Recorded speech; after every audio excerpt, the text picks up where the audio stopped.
Hey everybody, so today I am doing an update video on the Ecotric bike that I bought a year and a half ago. It now has over 1,500 miles on it, and I still get a lot of questions about it from the old video, so I thought it'd be a good idea to come back and talk a little bit about the bike, what I think about it, what accessories I've bought for it, and have I made any changes to the bike. So first, I'll cut right to the chase. It turned out to be a great buy. I love the bike. There's very few things that I can think of that you could purchase that makes you feel young again, and this was one of them. So when I get on this bike and I start riding, I feel like a teenager again. I feel like the same type of fun that I had as a kid riding a bike for the first time, and it's been fantastic. I've done 13 years of construction. I played football when I was younger, so my knees aren't all that great. My back isn't all that great. But I get on this and I can ride like a kid again, and there's just no better way to explain that type of feeling. It's just fun for me to get on the bike and ride every time. Every time I take the bike out, I go for at least 20 miles on it. I use it to explore. I go on different trails, and it's been great in all terrain as far as gravel and sand and dirt paths, just everything. It's been great for the campgrounds. Honestly, I can't say enough good things about the bike. After a year and a half, I still love it. I still take it out. I recently bought some accessories for it because I still use it that much, and I'll talk about that in a little bit. So let's talk about changes that I've made to the bike.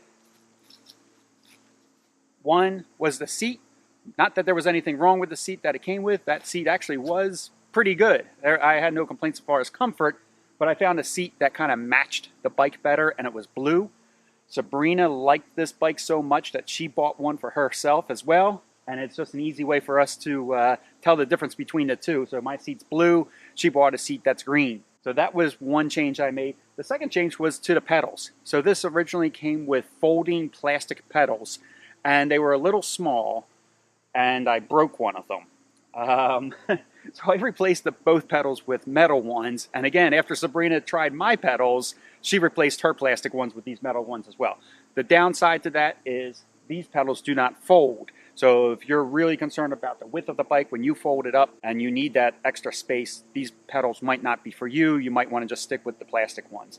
I am admittedly overweight for this bike. I believe that's why I broke the pedal, and I'm kind of harsh on everything I own. So even though it's an electric bike, and yes, it's supposed to be doing a lot of the work for me, I still find myself that I leave it on low most of the time, and I'm trying to do as much work as I can too. It's just, I use the electric part to make it simpler for me going uphill or something like that. But for the most part, I'm doing a lot of my own pedaling, I feel like.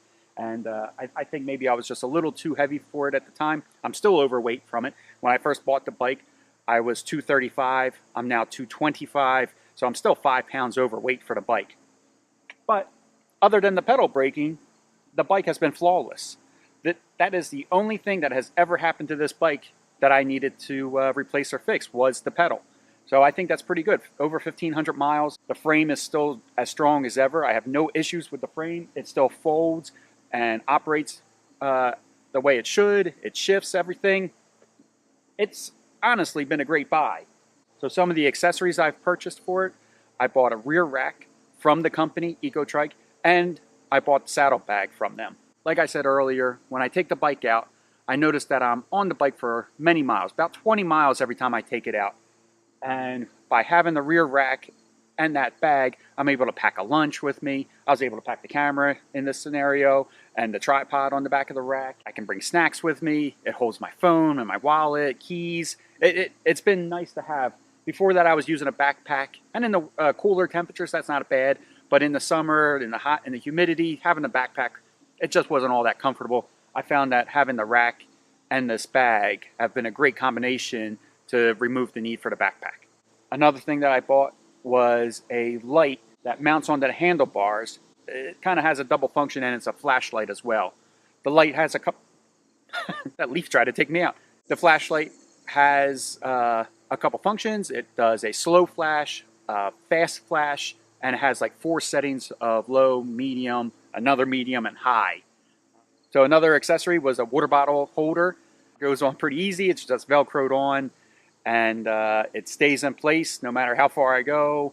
It actually stays on even when I fold up the bike, which is nice. I don't need to remove it. Because it's Velcro, I just twist it when I fold the handlebars down. I bought a bike lock for it. It's a little U-shaped type of lock.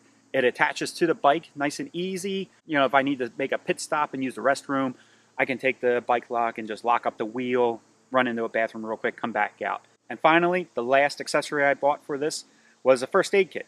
I bought this first aid kit from Surviveware. I liked it because it is easy to read. Inside, it's well laid out. But not only that, it attaches to my bike very easily with the Velcro straps. It holds on there. It has no problems. I haven't needed it yet, which is a good thing. But I have pulled over 2 times since having this on my bike from people that I've spotted on the trails that have fallen over, and pulled up to them and offered services and said, hey, I have a first aid kit. Are you guys okay? And both times people have refused my services, but I felt like a rescue ranger in a sense that I was prepared to help somebody if they needed it. Speaking of that first aid kit, right now on our Beyond the Wheel podcast, we are giving away 3 of these first aid kits. So if you're in need of a first aid kit, go over to beyondthewheelpodcast.com. Right on our homepage, you'll see sign up for the giveaway. So that's all the accessories. Now, I do get a lot of questions off that first YouTube video, and I'm going to answer some of those questions next. The most popular question is, have I done anything to increase the speed of the bike? And the answer is no. I feel the bike is plenty fast enough. It does 20 miles an hour. I typically find myself riding the bike in low. So low goes up to 10 to 12 miles an hour. Medium goes to about 12 to 16 miles an hour. And high goes to 16 all the way up to 20 miles an hour, depending on how much you're pedaling. I feel low is plenty fast enough for the trails. I'm doing 10 miles an hour down a trail. I think that's plenty fast enough. In fact, I would encourage everybody that has an e-bike not to be racing up and down these trails too fast. I'm afraid that our privileges could be taken away at a trail. I think if you're blasting by people, maybe there will be complaints start to arise, and maybe we will get privileges taken away from being on trails. That's mainly what I use this bike for, is for trail riding.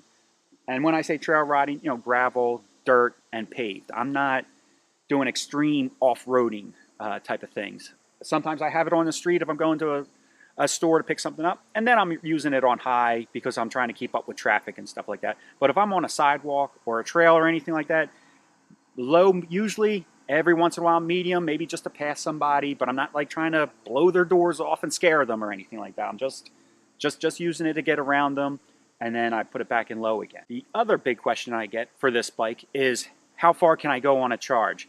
Again, I'm usually on low. I get over 40 miles out of a single charge. And that's actually more important to me than how fast it can go.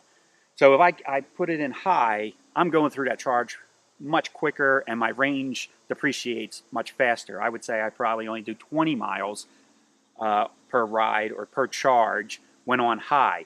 I'd rather be able to go a further distance than get somewhere quickly. I'm using it really to explore and to enjoy the surroundings as I'm biking. I'm not really racing around so much on it. I feel the range is great. I'll talk a little bit about wear. There's honestly not that much wear on it. So the tires are holding up pretty well. I'm going to show you some close-ups of the back here.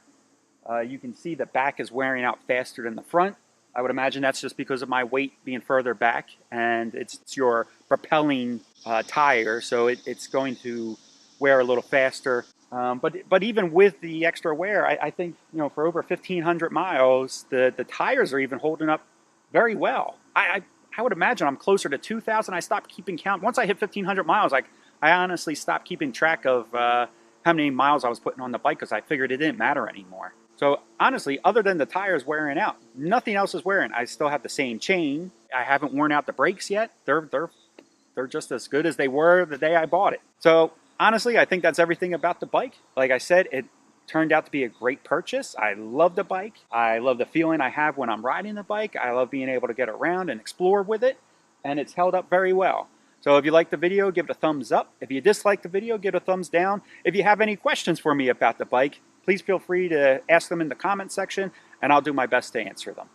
All right, everybody, take care, safe travels, and I will catch you next time. Bye.